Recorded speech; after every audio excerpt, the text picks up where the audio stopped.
The nasty week is about to start, and we're going to be crippled with railway strikes. And the big question is really whether or not this is worthwhile or even acceptable. I'm not really sure. The justification for the strike seems to be that inflation is going up and railway pay is not.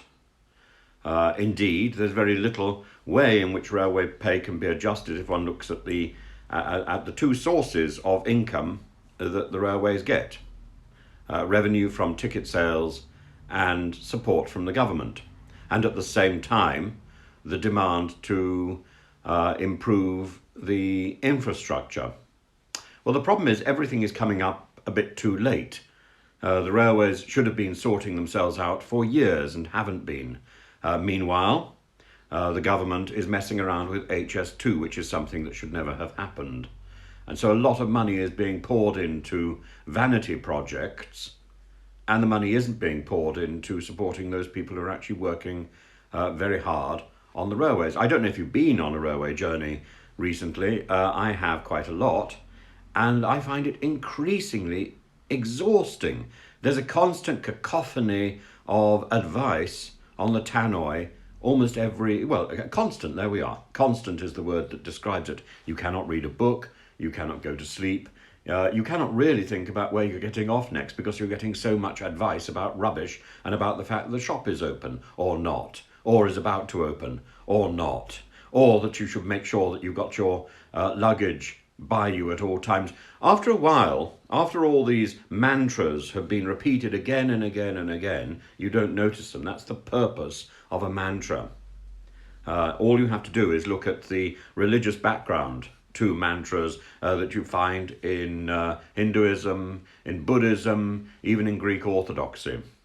The idea is that you eventually forget the words and you start focusing on what? Nothing, possibly.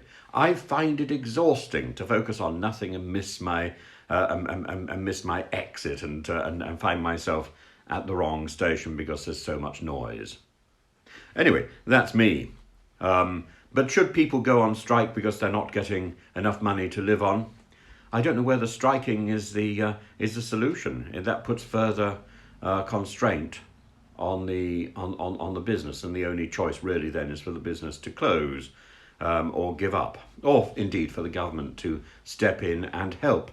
But I can't imagine the government is going to step in and help individuals. Rishi Sunak's approach is to help everybody, even those who don't need it.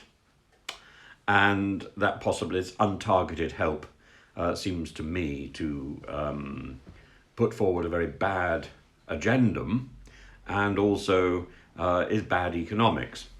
But that's a bigger video for a later time. For now, what do we do with organisations like the railway, which are going on strike, or organisations which we can't rely on? This is really the problem. We rely on certain things. We rely on transport. If that's not there, then everything else starts to crumble. And if we stop relying on transport, we will never get it back. If we stop relying on schools, we will never get them back. There is a good argument to say that the school system we use at the moment is out of date. But at the moment, we need to rely on them.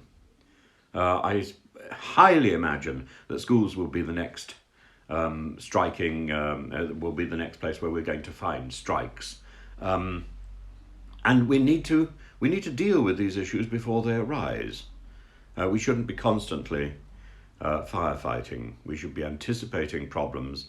That's why we have a government, and that's why we have people who are supposedly intelligent in charge of these processes.